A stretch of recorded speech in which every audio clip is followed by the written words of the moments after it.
ক্ষণিকের ঘূর্ণিঝড় ও শিলাবৃষ্টিতে ক্ষতিগ্রস্ত হয়েছে দাঁতনের একাধিক এলাকা। নষ্ট হয়ে গিয়েছে বিঘের পর বিঘে জমির ফসল, ভেঙেছে বসতবাড়ি ও বড় বড় গাছ, পড়েছে একাধিক ইলেকট্রিক খুঁটি, বিদ্যুৎ বিচ্ছিন্ন হয়ে রয়েছে এলাকা। শিলাবৃষ্টির ফলে ব্যাপক ক্ষতি হয়েছে ধান চাষে, মাথায় হাত কৃষকদের। ফসল ফলার মুখে নষ্ট হয়েছে জমির ফসল। এক প্রকার হাহাকার পড়ে গিয়েছে দাঁতন 1 নম্বর ও দাঁতন 2 নম্বর ব্লকের চাষিদের মধ্যে। বেশিরভাগ ক্ষতি হয়েছে বামুনদা, পাঁচকনিয়া, কাটাগেরিয়া, কুলিদা, সররং, খড়িছাপড়ি, ওড়িশাল, শোলাকিয়া, আঙ্গুয়া, বেনাপুরা, কঁতাই, জামুয়া, বামুন বিরুয়া, আইকোলা, কোড়িয়া, মুলদা, জাম্বুলিয়া, মালপাড়া, মির্জাপুর, পানিতুনিয়া গ্রামগুলিতে। এদিন ক্ষতিগ্রস্ত গ্রামগুলি পরিদর্শন করলেন দাঁতন বিধানসভা এবং কেশিয়ারি বিধানসভার 2 বিধায়ক বিক্রম চন্দ্র প্রধান ও পরেশ মুর্মু। এর পাশাপাশি দাঁতন 2 নম্বর ব্লকের একাধিক এলাকা সকাল থেকে পরিদর্শন করলেন পঞ্চায়েত সমিতি বনভূমি কর্মাধ্যক্ষ ইফতেখার আলী। এদিন কেশিয়ারি বিধানসভার বিধায়ক পরেশ মুর্মু নিজের বিধানসভা এলাকায় ক্ষতিগ্রস্ত গ্রামগুলিতে ঢুকে কৃষকদের আশ্বাস দিয়েছেন ক্ষতিপূরণ দেওয়ার। সকালে নিজের দাঁতন বিধানসভার একাধিক এলাকা পরিদর্শন করতে যান বিধায়ক বিক্রম চন্দ্র প্রধান। ধান জমিতে নেমে ফসলের ক্ষতির পরিমাণ দেখেন তিনি। চাষের ক্ষতি হওয়ার পাশাপাশি একাধিক বসতবাড়ি ভেঙেছে দাঁতন 2 নম্বর ব্লকে। এদিন সেই সব এলাকা পরিদর্শন করলেন দাঁতন 2 নম্বর ব্লকের পঞ্চায়েত সমিতির বনভূমি কর্মাধ্যক্ষ ইফতেখার আলী। প্রাকৃতিক দুর্যোগকে উপেক্ষা করে সাধারণ মানুষের পাশে দাঁড়ান তিনি। আশ্বাস দিয়েছেন ঝড়ে ক্ষতিগ্রস্ত পরিবারগুলিকে। এদিন বিধায়ক পরেশ মুর্মু বললেন, শিলাবৃষ্টির ফলে বোরো চাষে ক্ষতিগ্রস্ত হয়েছেন কৃষকরা। সম্পূর্ণ রিপোর্ট তৈরি করে প্রশাসনিক অধিকর্তাদের জানানোর পাশাপাশি মুখ্যমন্ত্রী মমতা বন্দ্যোপাধ্যায়কেও জানাবো। ঘটি, জামুয়া, শোলাকিয়া, ভেটিয়ামলা, জামুয়াপতি, উড়িষ্যা, ধানালে, এই যে কতিপয় এলাকা যে শিলাবৃষ্টি হয়েছে, এই শিলাবৃষ্টিটা আমাদের মানে যা বয়স অনুসারে আমরা জীবনে দেখি। এর ক্ষতির পরিমাণ কোথাও 100%, কোথাও 80%, কোথাও 90%, যেভাবে গেছে। চাষিদের এবছর হাড় পুরো ভেঙে দিয়ে কোমর ভেঙে দিয়েছে আর কি। এটা আমরা মানে কি বলবো, আর আমাদের এলাকায় উন্নয়নে যে চাষিদের যে ব্যক্তিগতভাবে যে মানে টাকা পয়সা বা যাতে চলার পথ খুব ক্ষতিকারক জায়গায় গেছে এবং চলার খুব কঠিন পরিস্থিতি হয়ে গেছে। ছটা ভিতরে অনেক মেঘের মতন ছিল, তারপরে মেঘা হবার সময় মানে উপরে থেকে যে ওলা আমরা বলি, ওই ওলাটা গিরে তারপরে ধানগুলো সব নষ্ট হয়ে গেছে। আমরা চাই যেরকম নষ্ট হয়ে গেছে, আর এই যে জমিনদের যে মালিক আছে তারা তো চাষ করে না, যারা গরিব মানুষ তারা চাষ করছেন। আর ওই জন্য আমরা বলতে চাই কি, যারা চাষ করেনি ওদেরকে, যারা চাষ করেছে ওদেরকে টাকা দেওয়ার জন্য।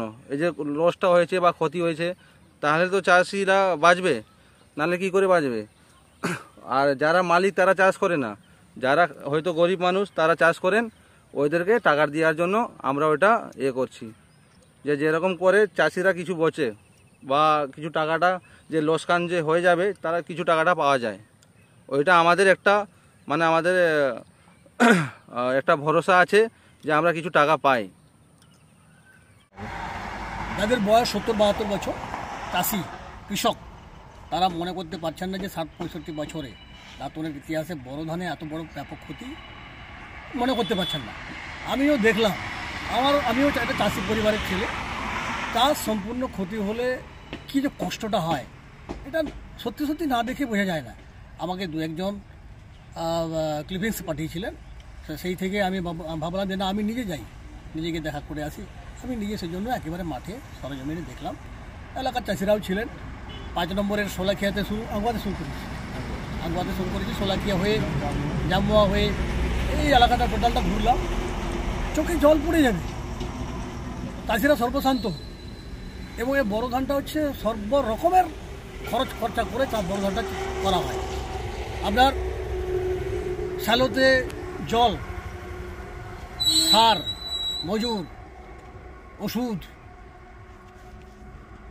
আবার ট্রাক্টর যে লাঙল করেছে, টোটালটাই খরচটা কীভাবে? ব্যাংক থেকে লোন করে, গ্রামীণ বিকাশ ব্যাংক থেকে লোন করে, কোথাও বা কোঅপারেটিভ ব্যাংক থেকে লোন করে, কোথাও বা সমবায় সমিতি থেকে লোন করে, কোথাও বা হাওয়ালত আমাদের গ্রামের যেটা আছে। ইলেকট্রিক বিল কেউ তো ছাড়বে না। সবাই তো ধান কাটার মরশুম হয়ে গেলে তারা তো সব নোটিশ ধরিয়ে দিবে। তাই চাষিরা, একজন নাকি আত্মহত্যা করতে গেছিলেন রেল লাইনে, তাকে যাই হোক লোক দেখতে পেয়ে তাকে ফিরিয়ে নিয়ে এসছেন। আমরা চাই না আমাদের বাংলার মুখ্যমন্ত্রী, যেখানে বাংলার শস্য বীমা চাষিদের এই সমস্ত ক্ষতিপূরণের সময় আর্থিক সাহায্য হাতে নিয়ে বিনা পয়সায় বিনা প্রিমিয়ামে তিনি ব্যবস্থা করেছেন বাংলার শস্য বীমা যোজনা। দেখলাম, সবাইকে সান্ত্বনা দিয়ে এলাম। আমার সঙ্গে আমাদের গ্রাম প্রধান অভিজিৎ ধুয়া এবং কৃষি কর্মাধ্যক্ষ স্বয়ং সুশান্ত ঘোষ ছিলেন। আমরা টোটালটাই যা দেখলাম, আমি এসডিওকে, ডিএম সাহেবকে, বিডিও সাহেবকে, এডিএ সাহেবকে বলেছি, প্রধানরা যে সমস্ত মৌজা ক্ষতি হয়েছে বলে শিলাবৃষ্টিতে আপনাকে লিখছেন, আপনার টোটাল কম্পাইল করে আজকালের মধ্যে ফিল্ড ভিজিট করে প্রকৃত জেনুইন এবং যে মৌজাগুলো ক্ষতি হয়েছে 100% ক্ষতি হয়েছে, ওখানে ধান আর স্বপ্নে ভাবা যাবে না, 100%। আর বড় ধরনের 100% মানে চাষি সর্বশান্ত। সুতরাং চাষিদেরকে বাঁচাতে হবে। ওনারা আমাদের অন্নদাতা, ওনারা আমাদের সমাজের সমস্ত রকমের অন্ন জুগিয়ে থাকছেন। তারা প্রাকৃতিক বিপর্যয় তো কারো হাতে নেই। সুতরাং এই ধরনের চাষিরা যাতে বাঁচতে পারে, সেই জন্য বাংলার শস্য বীমা যোজনাতে পোর্টালে তাদের প্রত্যেকের নাম তুলতে হবে, প্রকৃতপক্ষে যা ক্ষতি হয়েছে টোটালটা এন্ট্রি করতে হবে এবং বাংলার মুখ্যমন্ত্রী মমতা বন্দ্যোপাধ্যায়ের শস্য বীমা যোজনার যা আর্থিক সাহায্য বরাদ্দ সেইটা যেন চাষিরা পায়, আমরা চাষিদেরকে এটাই আশ্বস্ত করছি। এবং খুব সম্ভবত খুব তাড়াতাড়ি আগামী বুধবার দিন আমরা প্রশাসনিক বৈঠক হয়তো আমরা করতে পারি। দেখা যাক, সমস্ত আধিকারিকের সঙ্গে কথা বলে সেখানে আমরা মাঝখান থেকে যেটা খুব সমস্যা করছে বিমা কোম্পানি, ইন্স্যুরেন্স কোম্পানি, তারা অনেক সময় পোর্টালে নাম তুলছেন না। পোর্টালে নাম যতটুকু তুলছেন তাদের পরিমাণটা, জমির পরিমাণটা ভুলভাল করছেন।